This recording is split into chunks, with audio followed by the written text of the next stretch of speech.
Right to information جاننا کوئی مسئلہ نہیں. طاہر بھائی آپ کو ہوسٹ آپ کے ساتھ موجود ہے, اور آج کی جو پوڈ کاسٹ کی جا رہی ہے وہ کی جا رہی ہے پامان اور TDEA کی جانب سے. میں اس ٹائم موجود ہوں پامان کے آفس کے اندر, اور ریپریزنٹیٹو رافیہ بنگش صاحبہ میرے ساتھ موجود ہیں جو کہ ایڈوکیٹ ہیں. السلام علیکم میڈم. وعلیکم السلام. میڈم, یہ رائٹ ٹو انفارمیشن ایکٹ کیا ہے, اور میرے ویورز کو کیا کیا رائٹس ہیں کہ ان کے پاس انفارمیشن آتی ہے, وہ کہاں کہاں سے آتی ہے, کیا کیا لے سکتے ہیں وہ؟ بہت شکریہ طاہر صاحب.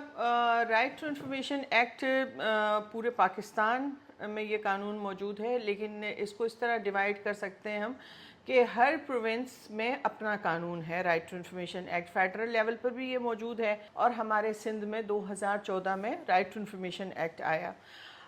ہمارا کانسٹیٹیوشن 1973 کا جو آرٹیکل 19A ہے وہ ہمیں یہ رائٹ دیتا ہے کہ ہم جانیں, آگاہی, اور تمام اداروں کو ہم اکاؤنٹیبل کر سکتے ہیں. ہم جان سکتے ہیں کہ ادارے کیا کام کر رہے ہیں, کس طریقے سے کام کر رہے ہیں, ان کے پاس کیا بجٹنگ ہے, اور وہ جو ریسورسز ہیں کس طریقے سے استعمال ہو رہے ہیں. ایز سٹیزن یہ ہمارا رائٹ ہے کہ ہمیں پتہ ہو کہ ہمارے جو ادارے ہیں وہ کس طریقے سے کام کر رہے ہیں, تاکہ شفافیت کو اور زیادہ ویزیبل کر سکے. تو رائٹ ٹو انفارمیشن ایکٹ دراصل سٹیزن کا حق ہے کہ وہ اپنے جو رائٹ کو اویل کریں اور جان سکیں کہ ان کے ادارے ان کے لیے کیا کر رہے ہیں, یا ان کے پاس جو فنڈنگ موجود ہے اس کا یوٹیلائزیشن کیسے ہے.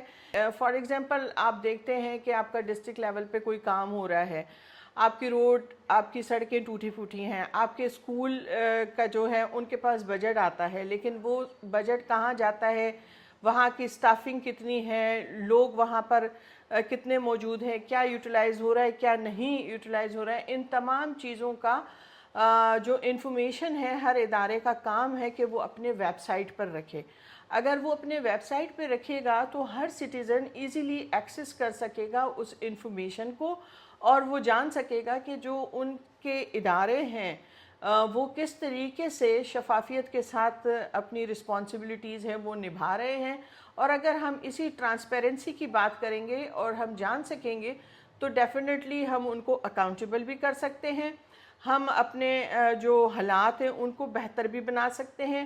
اکاؤنٹیبل ایسے کر سکتے ہیں کہ اگر آپ کو پتہ ہے کہ اس ادارے کے پاس اتنا بجٹ ہے اور یہ اس طریقے سے اس کو کام کرنا ہے, اور وہ اس سمت میں نہیں جا رہا ہے, کام نہیں کر رہا ہے, تو آپ ایز سٹیزن اس سے پوچھ سکتے ہیں کہ یہ کیوں نہیں ہوا اور اس کی وجوہات کیا ہیں. پھر وہ ادر جو لوگ ہیں جس کی رسپانسبلٹی ہے کہ ان کے ساتھ مزید جو قانونی معاملات ہیں اس کو کس طرح طے کیا جا سکتا ہے, اور اس طریقے سے شفافیت کو ہم ممکن بنا سکتے ہیں. اس کے روڈ بن رہا ہے ہمارے یہاں پر, یا گٹر لائن وغیرہ ڈل رہی ہوتی ہیں, تو ہم دیکھتے ہیں ناقص مٹیریل یوز کیا جا رہا ہے, تو ہم اس کام کو وہاں رکوا کے انفارمیشن گیٹ کر سکتے ہیں کہ بھائی یہ پروجیکٹ کہاں سے شروع ہوا ہے, اور کیا بجٹ ہے, اور کس طریقے سے کام ہوگا, پہلے ہمیں دکھاؤ. کام کو رکوانا تو ایک دوسری چیز ہے نا, کہ رکوا سکتے ہیں یا نہیں رکوا سکتے, لیکن آپ یہ ضرور پوچھ سکتے ہیں کہ اس کا بجٹ کتنا ہے, اس کے جو کانٹریکٹر ہے وہ کون ہے. اس کے علاوہ آپ یہ جان سکتے ہیں کہ ان کے جو کام کی مدت ہے وہ کتنی ہے, کب تک کام کمپلیٹ ہوگا, اگر کمپلیٹ نہیں ہوا ہے تو اس کی وجوہات کیا ہیں. ایکسپلین اس طریقے سے کروں گی کہ ہر ادارے کا نہ صرف یہ کام ہے کہ وہ اپنے ویب سائٹ پہ یہ تمام انفارمیشن رکھے, بلکہ ان کی ذمہ داری ہے کہ وہ پبلک انفارمیشن آفیسر ایک مقرر کرے. اچھا, پبلک انفارمیشن آفیسر جو ہے وہ کوئی نئی پوزیشن نہیں ہے, وہ ود ان ڈپارٹمنٹ 16-17 گریڈ کا آفیسر ہوتا ہے, جس کو یہ مزید ذمہ داری دے دی جاتی ہے کہ آپ ایز پبلک انفارمیشن آفیسر کام کریں گے. متعلقہ شخص ہے جو سٹیزن ہے وہ ڈائریکٹ اس کو اپروچ کر سکتا ہے تھرو آفس. اس کے علاوہ آپ جا سکتے ہیں ان کی ویب سائٹ پہ, ان کو لکھ سکتے ہیں ای میلز, اور اس کے تھرو آپ ان سے جانکاری لے سکتے ہیں. آپ ان سے ان کی رپورٹ مانگ سکتے ہیں, آپ ان سے ان کی آڈٹ رپورٹ مانگ سکتے ہیں, پروگریس رپورٹ مانگ سکتے ہیں. یہ تمام چیزیں اس پبلک انفارمیشن آفیسر کا کام ہے کہ وہ آپ کو پرووائڈ کرے. اچھا, ہم ڈپارٹمنٹس کی بات کرتے ہیں تو ڈپارٹمنٹس ہمارے پاس بیسکس آتے ہیں, جیسے کہ پولیس ڈپارٹمنٹ ہے, DC آفس ہے, یا HMC آفس ہے. اس طرح کون کون سے ایسے ڈپارٹ ہیں جہاں پر ہم لوگ جا کے یہ انفارمیشن لے سکتے ہیں؟ جی بالکل, وہ تمام ادارے جن کو گورنمنٹ آف پاکستان کسی بھی صورت میں فنڈنگ کر رہی ہے، فنڈنگ دے رہی ہے یا بجٹ دے رہی ہے، آپ اس ہر ادارے سے انفارمیشن لے سکتے ہیں اور ان کا فرض ہے کہ وہ انفارمیشن دے. فیڈرل لیول پر بھی ہے، ڈسٹرکٹ لیول پر بھی ہے. آپ ڈی سی آفس سے بھی انفارمیشن لے سکتے ہیں، آپ پولیس ڈپارٹمنٹ سے بھی لے سکتے ہیں، آپ چائلڈ پروٹیکشن یونٹ سے بھی لے سکتے ہیں کہ وہاں پر اگر پروٹیکشن یونٹ بنا ہوا ہے تو وہ کس طریقے سے کام کر رہا ہے، ان کی بجٹنگ کتنی ہے، ان کے جو فوڈ کا جو ہے وہ کیا پروسیجر ہے، کس طریقے سے ان کی کفالت کی جاتی ہے، ان کا سٹاف کتنا ہے. یہ ہر ادارے سے آپ پوچھ سکتے ہیں اور وہ رسپانسبل ہیں کہ وہ اس کی جواب دیں. اچھا، ایسے تو ہم کسی بھی ادارے میں جا سکتے ہیں، اور ایسے بھی کوئی ادارے موجود ہیں جہاں سے ہم یہ انفارمیشن حاصل نہیں کر سکتے؟ جی بالکل، سیکیورٹی سے ریلیٹڈ انفارمیشن ہے وہ ڈسکلوز نہیں کی جا سکتی کیونکہ وہ قومی سلامتی سے ریلیٹڈ ہوتی ہے، جس میں ان کی مخصوص رپورٹنگ ہے یا جو اسٹریٹجیز ہیں ان کو ڈسکس نہیں کیا جا سکتا، نہ ہی آپ ان سے وہ انفارمیشن لے سکتے ہیں. لیکن ادر جو ڈپارٹمنٹس ہیں جن میں ہم کافی کا ذکر ابھی کر چکے ہیں، ایجوکیشن ڈپارٹمنٹ بہت اہم ہے، ہم وہاں سے انفارمیشن لے سکتے ہیں. یہ جو قانون ہے اس کی خوبصورتی یہ ہے کہ ایک ایز اے اسٹوڈنٹ بھی آپ کو اس سے فائدہ ملتا ہے کہ آپ اپنے ادارے سے پوچھ سکتے ہیں کہ میرے لیے کیا فیسلٹیز موجود ہیں. ایز اے اسٹوڈنٹ میرے لیے اسکالرشپ کی فیسلٹی موجود ہے یا نہیں موجود ہے، اسکالرشپ کا کرائٹیریا کیا ہے، کیا میں اپلائی کر سکتا ہوں نہیں کر سکتا ہوں.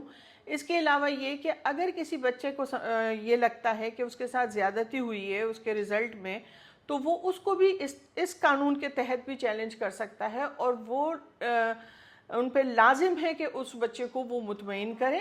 اچھا، اس میں پبلک انفارمیشن آفیسر ہے، فرسٹ تو آپ اس کے پاس جاتے ہیں کہ آپ اس سے یہ ساری انفارمیشن لیتے ہیں. آپ کو اگر وہ انفارمیشن پرووائڈ نہیں کرتا ہے، جو کہ 14 دن کا جو سندھ کا ایکٹ ہے اس میں 14 دن کا ٹائم پیریڈ لکھا گیا ہے، اگر وہ نہیں پرووائڈ کرتا تو آپ اس کو ریمائنڈر دیتے ہیں دوبارہ سے.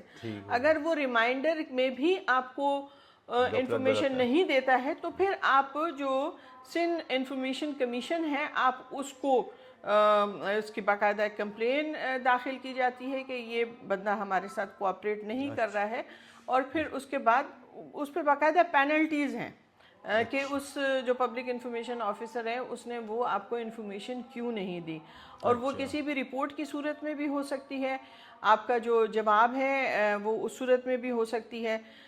اس میں ایک چیز بہت ضروری ہے کہ اکثر لوگوں کو یہ ہوتا ہے کہ ہم انفارمیشن لے رہے ہیں لیکن کیا ہمیں اپنا نام دینا ضروری ہے، ہمیں اپنی انفارمیشن دینا ضروری ہے؟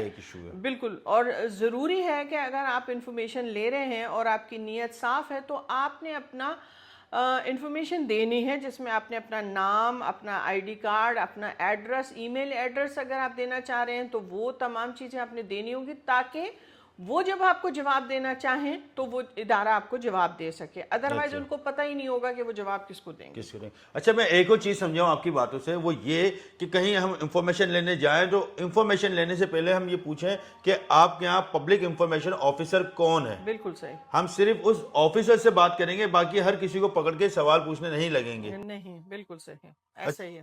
اچھا، یہ جو انفارمیشن ہے ماشاءاللہ آج کافی یوزفل انفارمیشن میرے ویورز تک پہنچ رہی ہے. یہ انفارمیشن کی اگر ہم نے پوری ایس او پی دیکھنی ہو یا آؤٹ لائن لینی ہو تو وہ ہم کہاں سے لے سکتے ہیں؟ جی، یہ انفارمیشن کمیشن ہے، آپ ان کی ویب سائٹ پر جا کر بھی یہ تمام معلومات حاصل کر سکتے ہیں. اور اس کے علاوہ جس طریقے سے ابھی آج ہم یہ پروگرام کر رہے ہیں پیمان کی طرف سے، اس میں بھی آپ لوگوں کو کافی انفارمیشن دی جا سکتی ہے. آپ ہمیں رابطہ کر سکتے ہیں. یہ جو پروگرام تھا یہ تھا پیمان اور TDEA کی جانب سے، جو کہ تھا رائٹ ٹو انفارمیشن، تاکہ میرے ویورز جان سکیں کہ ان کے پاس کون کون سی چیزوں کی انفارمیشن کے رائٹس ہیں، کہاں کہاں سے وہ لے سکتے ہیں، خاص انفارمیشن کے مس یوز سے بچ سکیں. تھینک یو، اجازت دیں، السلام علیکم.